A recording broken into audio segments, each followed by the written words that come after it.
Video को like करके आगे शेयर जरूर कर दें। गांव जिसको नहीं जानता था, गौसपाक की अम्मी घर में बैठकर जानती थी कि उसका मकाम क्या है। माएं जब ऐसी होती है तो बच्चे भी ऐसे होते हैं। धतूरों के पौधों पर कभी गुलाब नहीं खिलते। अगर माँ सीरियल देखती रहेगी तो बेटा कभी गुलाम गौसे आजम पैदा नहीं हो सकता। माँ बेपर्दा घूमती रहेगी तो कभी बेटा गरीब नवाज का गुलाम पैदा नहीं हो सकता। हाँ, माँ मर्दों से फोन पे लंबी लंबी नाजायज बातें करती रहेगी तो उसका बेटा कभी बाहया पैदा नहीं हो सकता। माँ चोरों को जन्म देगी, उचक्कों को जन्म देगी, शराबियों को, जुआरियों को जन्म देगी। बेपर्दा रहेगी तो यही होगा, हराम खाती रहेगी तो यही होगा, सीरियल देखती रहेगी तो यही होगा। अगर अपने बच्चों को अच्छा देखना है, पहले खुद को बदलो। अपने आप को धतूरा ना बनाओ, अपने आप को गुलाब का पौधा बनाओ। पौधा गुलाब का होगा तो गुलाब खुद ब खुद खिलेगा। अल्लाह अकबर। इसलिए मैं लोगों से कहता हूँ, माँ खैर हो तो बेटा वली होता है, और अगर माँ उम्मुल खैर हो तो बेटा वलियों का सरदार होता है। गौसपाक की अम्मी खैर नहीं, गौसपाक की अम्मी उम्मुल खैर थी। बाप साले हो तो बेटा भी वली होता है, लेकिन बाप अगर साले नहीं बल्कि अबू साले हो तो उस वक्त बेटा बलियों का सरदार हुआ करता है। अल्लाह अकबर। बहुत अफसोस की बात है, किन किन चीजों पर बातें की जाए न की जाए। तो बहरहाल सरकार गौसियत माब ने उस नन्ही सी उम्र में कहा कि अच्छा उसको कहां फेंका तुम लोगों ने? तो फिर उन लोगों ने बताया, हमने फेंका वहां कचरे की कुंडी में। अगर आप चले तो बता सकते हैं। गौसपाक खुद फरमाते हैं, मैं नन्ही सी उम्र में गया तो देखा कि चील, कौवे, कुत्ते, बिल्ली उसका गोश्त नोच नोच के खा रहे थे, नोच नोच के खा रहे थे। मैं रो पड़ा। इतना बड़ा वली जिसको मेरी माँ कह रही है, उसको कफन भी नसीब नहीं, उसको कब्र भी नसीब नहीं। फिर मेरे दिल में एक ख्याल है कि बाबा आपने तो कहा था कल जवाब देने का, तो उसके मुंह से आवाज निकली, वो बोल पड़ा, शहजादे मैंने जवाब देने का नहीं कहा था, मैंने जवाब बन जाने का कहा था। देख मैं तेरा जवाब बन गया। मैंने इश्क किया इसलिए मेरा ये अंजाम हुआ। महबूब ने चाहा कफन न मिले, कुत्ते बोटी नोचे, बिल्ली बोटी नोचे, जानवर परिंदे बोटियां नोचे। देखिए मेरा हाल हुआ। अगर इस मंजिल से गुजरने की हिम्मत है तो आशिक बनना, वरना महबूब बनने में भलाई है। तब मेरे मुर्शिद गौसे आजम ने कहा था, अब तो मैं आशिक ही बनूंगा, अब तो मैं आशिक ही बनूंगा और हर उस इम्तिहान से गुजरूंगा जिससे यार चाहेगा। फिर दुनिया ने देखा 35 साल गौसे आजम पर ऐसे गुजरे कि दरख्त की पत्तियां खाई, ऊपर का कुर्ता भी नसीब नहीं हुआ। हमें मुर्दा जिंदा करना याद है, इश्क की ये कुर्बानियां भूल गए। गौसपाक कहते हैं ऊपर का कुर्ता भी नहीं होता था, मैं एक लुंगी पहनता था, बगैर चप्पल के बगदाद के जंगलों में अल्लाह की मोहब्बत में फिरता रहता था। ना मुझे कोई जानता था, ना मैं किसी को जानता था। कई कई बरस तक के अनाज देखना नसीब नहीं होता था। मैं गश खा के जमीन पे गिर जाता था। हत्ता के चरवाहे लकड़हारे शिकारी मुझे मुर्दा समझ के उठा के ले जाते थे, और मुझे मुर्दा समझ के उठा के लावारिस लाश की जगह रख देते थे। फिर लोग मुझ पे नहलाने के लिए गर्म पानी डालते थे, तो मैं आंख खोल के कहता था क्या हुआ? तो लोग कहते थे कि तू तो मर गया था। फिर मैं नारे हक लगा करके जंगलों में भागता फिरता। फरमाया जो इम्तिहान मैंने दिए हैं, अगर वो इम्तिहान पहाड़ों पे डाल दिए जाते तो पहाड़ रेजा रेजा हो जाते। जब इश्क की मंजिल में ये इम्तिहान से आदमी गुजरता है और फिर कामयाब होता है, तो तब महबूब कहता है अब बता तेरी रजा क्या है। जब गौसपाक ने इम्तिहान दिए, कमोबेश 35 साल तक बगदाद में कोई नहीं जानता था, न वो किसी को जानते थे। फिर एक दिन कहा, अब्दुल कादिर तू कामयाब हो गया इश्क की वादी में, अब बोल चाचा क्या है? तो कहा कि तू ही दे, तुझे जो देना है, मैं नहीं मांगता, तू दे। ये मंजिल आती है इश्क में, बता तेरी रजा क्या है। खुदा बंदे से खुद पूछे, बता तेरी रजा। ये मुर्दे जो जिंदा हुए, तकदीरें बदलने का जो मुकाम और मर्तबा मिला, यूं ही नहीं मिला। पूछा बताओ क्या चाहते हो अब्दुल कादिर? कापी दे जो देना है। फरमाया ठीक, जिसको तवज्जो से देखोगे वो वली बन जाएगा। फरमाया इसमें मेरा क्या फायदा है, इसमें मेरा क्या फायदा है? कहा जिस जमीन के हिस्से को तवज्जो से देखोगे वो सोने की हो जाएगी। कहा इसमें मेरा क्या फायदा है? कहा फिर तू ही बोल अब चाहता क्या है? तो कहा कि मैंने इश्क तो किया और तू कहता है कि कामयाब हो गया, तो अब अपना महबूब बना। अब तक आशिक बना था मैं, अब अपना महबूब तू बना मुझे। इसीलिए मेरे मुर्शिद को महबूबे सुभानी कहते हैं। इश्क में थे, कोई नहीं पहचानता था। इश्क में थे, दरख्त की पत्तियां खाते थे। इश्क में थे, कुर्ता भी नसीब न था। लेकिन जब महबूब बने और भूखे रहे तो फिर निदा आती, अब्दुल कादिर तुझे मेरी कसम खा ले। मेरे इमाम कहते कसमें दे दे के खिलाता है तुझे प्यारा अल्लाह तेरा चाहने वाला तेरा। जब फिर महबूब बने तो फिर मकाम ये आया, महबूब बने तो मकाम ये आया। एक औरत आई, आकर कहती है कि मुझे बेटा चाहिए। फरमाया ठीक, हाथ उठा, इसको बेटा दे। कहा इसकी तकदीर में नहीं है। कहा फिर 2 दे। कहा प्यारे एक नहीं है तू 2 कहता है, तो कहा 3 दे।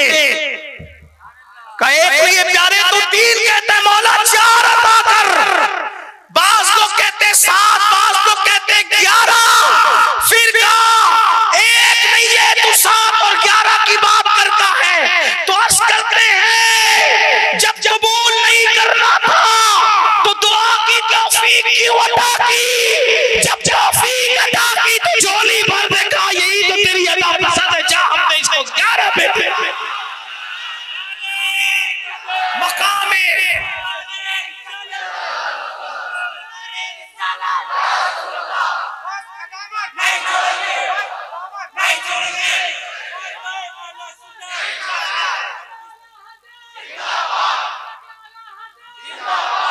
मकाम में महबूबियत बाद में मिलता है। फिर ऐसे तो सब यूं ही महबूब हैं, ये आम महबूबियत है। इश्क के बाद की जो महबूबियत है वो खास महबूबियत है। अब आइए उसी पर गुफ्तगू कर लेते हैं। बोलो इश्क करोगे? आवाज थोड़ी कम होगी ना? हाँ, इस फलसफे से पहले कहता तो शायद सभी कहते बोलो इश्क करोगे। कितने करेंगे? हाथ उठाएं। सुभान अल्लाह। इश्क हम करें, चले कोशिश करते हैं, निकले इस राह में। हज़रत अमीर खुसरो कहते हैं खुसरो नादी प्रेम की उल्टी वाकी धार, जो डूबा सो पार हुआ, जो निकला सो डूब गया, जो डूबा सो पार। इसमें डूबना ही कामयाबी।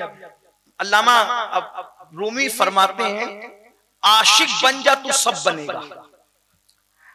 इश्क वाले वहां तक जाते हैं जहां फरिश्तों के पर थकते, जहां फरिश्तों के पर थकते इश्क वाले वहां तक जाते। जहां फरिश्तों की रसाई नहीं है वहां अहले इश्क का मकाम। बेखतर कूद पड़ा आतिश नमरूद में इश्क, अक्ल है महवे तमाशाए लबे बाम। जवान अली अकबर लुट रहा था, मौला हुसैन की जबान पर शिकवा क्यों नहीं था? मकाम इश्क था। 6 महीने का मासूम तीर खा रहा था, जबान पे शिकवा नहीं था, क्यों? मकाम इश्क था। जब मकाम इश्क पूरा हुआ तो सर सजदे में रख के कहा अब बता तू राजी है कि नहीं? तब मकाम महबूबियत में कहा गया हमसे क्या रजा पूछता है, ये बता कि तू हमसे राजी है कि? सिद्दीक पूरा माल तक करके लाते हैं। तबूक में मकाम इश्क था और फिर जिब्रील को ताज पहना कर भेजा जाता है और फिर कहा जाता है बता अबू बकर तू राजी है कि नहीं? ये मकाम महबूबियत। आओ आखिरी बात करते चले, इश्क करोगे? कुछ छोड़ना पड़ेगा। अगर कुछ छोड़ दिया, कुछ और नहीं छोड़ना, वतन नहीं छोड़ना, माल भी मत छोड़, बीवी बच्चे भी मत, कुछ मत छोड़ना। सिर्फ जो महबूब को पसंद नहीं वो छोड़ दो। फिर देखना कल की सुबह कैसी होती है, फिर वो कर्म कैसा करता है, महबूब कैसे कर्म करते हैं, अकले दंग रहेगी। अब उसी रिवायत को पेश करूं, बात खत्म करें। 3 बातें कही थी, 2 हो गई, तीसरी बीच में तो उसको जोड़ने के लिए अलग अलग जुमले रहे, लेकिन मेरी गुफ्तगू 3 बातों पर मुश्तमिल थी, 2 हो चुकी, तीसरी हो रही है। तीसरी के तौर पे कुछ और कहना चाहता था लेकिन निकल आई कुछ और। अगर आपका ज़ौक़ सलामत रहा तो वो भी पढ़ दूंगा जब आप कहेंगे तब, लेकिन मैं इस पे खत्म करूंगा। इश्क में कुछ छोड़ना पड़ता है, बगैर छोड़े इश्क नहीं होता। कहते हैं इस्तियाब में भी ये बात लिखी हुई है, तारीख की किताबों में भी है, हजरत इमाम नुआइम ने भी इसको लिखा, साहिब इस्तियाब ने भी लिखा, और इब्ने कसीर ने भी लिखा, कई लोगों ने लिखा अलग अलग अंदाज में, लेकिन उन सब का इतने मजमुआ निचोड़ कर अपने अल्फाज के जामे में पेश करूंगा ताकि बात आपको समझ में आए। कहते हैं अब्दुल्ला नाम का एक जवान किसी देहात में रहने वाले थे। वो अब्दुल्ला नाम का एक जवान किसी देहात में रहने वाले थे। किसी काम से अम्मी और चचा ने मदीने शरीफ भेजा। मदीने आए तो देखा कि भीड़ लगी हुई है। उस भीड़ में नौजवानों की आदत होती है ना, भीड़ लगी हो तो झांकें ताकें, ऐसी फितरत होती है जवानों की, तजस्सुस, जवानों को तजस्सुस होता है। उनको भी शौक हुआ भीड़ क्यों है, जरा झांके तो सही। तो देखा, उस भीड़ में देखा तो ऐसा खूबसूरत जवान नजर आया कि ऐसा लगा जैसे हजारों चांद की रानाइयां जिसके नाखूने पांव में उतर आई हो। ये नहीं कहूंगा कि जिसका चेहरा चांद जैसा था, मैं ये नादानी नहीं कर सकता, इसलिए कि लोग तो अपनी बीवियों को, अपने महबूब को, अपनी महबूबा को चांद की तरह कहते हैं। खुदा के महबूब को चांद किस मुंह से कहूं? चांद की औकात क्या है? जब उनकी सवारी की गर्द उड़ती है तो चांद और सूरज हाथ बांध कर कटोरे सामने रखते हैं कि खैरात मिल जाए तो हमें चमकने का शऊर मिल जाए। मेरे इमाम कहते नूर की खैरात लेने दौड़ते हैं महरुमा, नूर की खैरात लेने दौड़ते हैं महरुमा, उठती है कि शान से गर्दे सवारी वाह वाह, आसमां गर तेरे तलवों का नजारा करता, रोज एक चांद तसद्दुक में उतारा करता, छुप गया चांद ना आई तेरे दीदार की ताब, अरे सामने गर कभी होगा अभी तो सजदा करता। मैं तो अपने जवानों से यही कहता हूँ जो इधर उधर बैठकर तुम्हारे नबी पे भौंकते हैं, उनको गाली देने की जरूरत नहीं, उनको अपने नबी का हुस्न बताने की जरूरत है। जिस दिन उनको भी पता चल जाएगा कि अपने नबी की शान क्या है तो वो गाली देने की बजाय तारीफ करने पे मजबूर हो जाएगा, क्योंकि अपना नबी वो कमाल हुस्न हुजूर है कि गुमान नक्श जान नहीं, यही फूल खार से दूर है, यही चमना है कि दुआ नहीं करूं तेरे नाम पे जा फिदा, रब से जा तो जहां फिदा, तो जहां से भी नहीं जी भला, करूं क्या करोड़ों जान नहीं। हर फूल में ऐब है।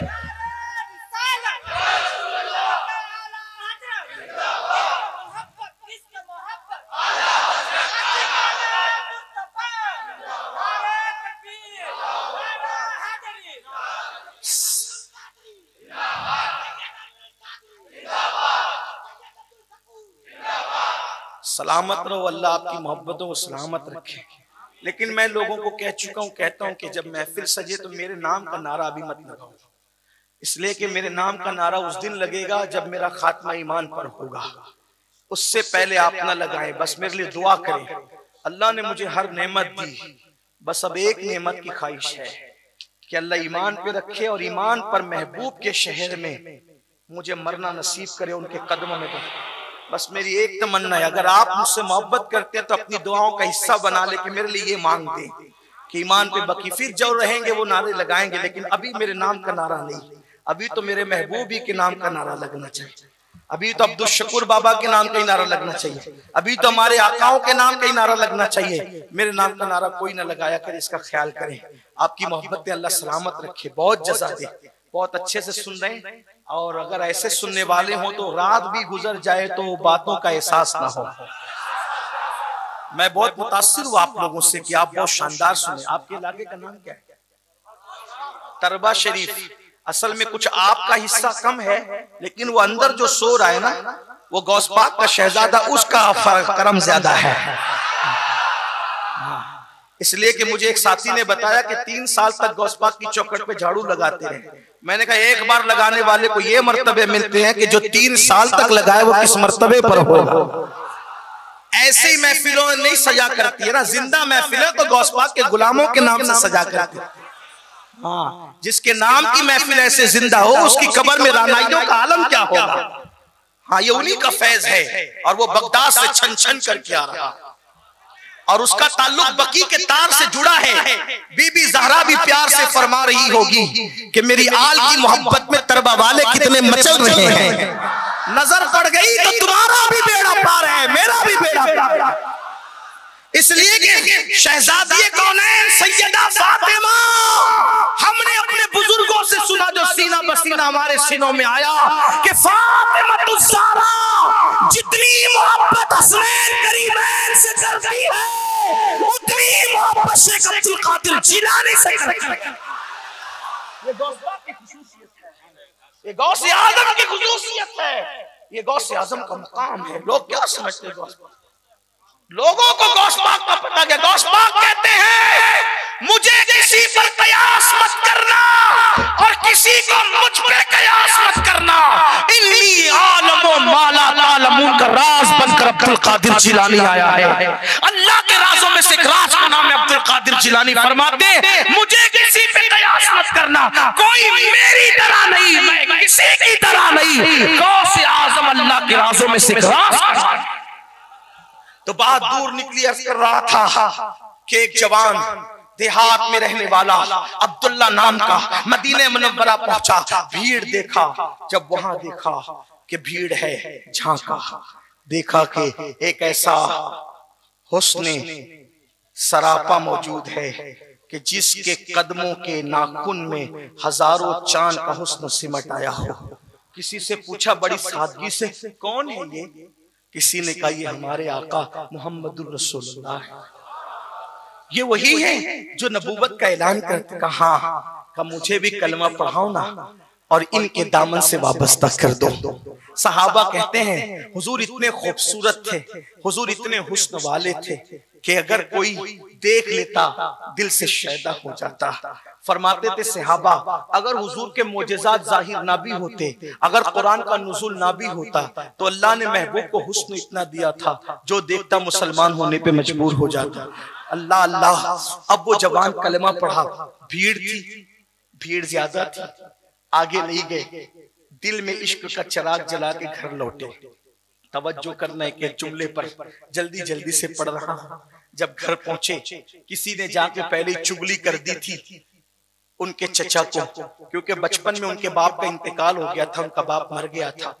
माँ गरीब थी, गुर्बत की वजह से पाल नहीं सकती थी, तो चचा ने उनकी माँ को भी पाला था, उनको भी पाला था। किसी ने जाके चुगली लगा दी, तेरा भतीजा तो मोहम्मद का आशिक हो गया। वही फिदा सल्लल्लाहु अलैहि वसल्लम जब भी हुजूर का नाम नामी आए तो दुरूद शरीफ पढ़ा करें, सल्लल्लाहु अलैहि वसल्लम कहा करें। और जब भी हुजूर का नाम लिया जाए तो आदाब और अलकाब के साथ लिया जाए। लेकिन चूंकि काफिरों के जुमले हमें नकल करने होते हैं तो मुकालमे का सही अंदाजा हो जाए, तेवर जुमलों के सही पता चल जाए, इसलिए मजबूरन हमें उनके जुमले इसी तरह नकल करने पड़ते हैं जैसा कि उन्होंने कहा है। तो अल्लाह अकबर, एक किसी बदबख्त ने चुगली लगा दी कि तेरा भतीजा तो मोहम्मद का आशिक हो गया है। वही फिदा सल्लल्लाहु अलैहि वसल्लम जैसे ये घर आए, जवान थे, इब्तिदाई जवानी में कदम रखा था, जैसे घर आए चचा का तेवर बदला था। जो चचा रोजाना प्यार प्यार से नजर करता था, शफकत का हाथ सर पे रखता था, अपनी औलाद से ज्यादा प्यार करता था, आज उसका तेवर बदला। अच्छा अब्दुल्ला तू बेदीन हो गया, तू मुर्तद हो गया, तू बेदीन हो गया, तू मुर्तद हो गया। लेकिन सुनो, इश्क में जो ताकत है वो किसी हथियार में नहीं। जो भतीजा चचा के सामने एक जुमला कहने की जुर्रत नहीं करता था, आज इश्क का दिल का प्याला इश्क से भर के लाया तो चचा के सामने जबान खोल के कहता था, चचा पहले बेदीन था, पहले बेदीन था, अब मैं दीनदार हो गया हूँ क्योंकि मोहम्मद रसूलुल्लाह का दामन मिल गया। उसने कहा मुंह चलाता है, निकाला चाबुक। अल्लाह अकबर। बकरियों को, जानवरों को जो चाबुक मारा जाता है वो चाबुक जो है वो हजरत अब्दुल्ला। वीडियो अगर अच्छा लगा हो तो लाइक करके आगे शेयर जरूर कर देना। अल्लाह हाफिज।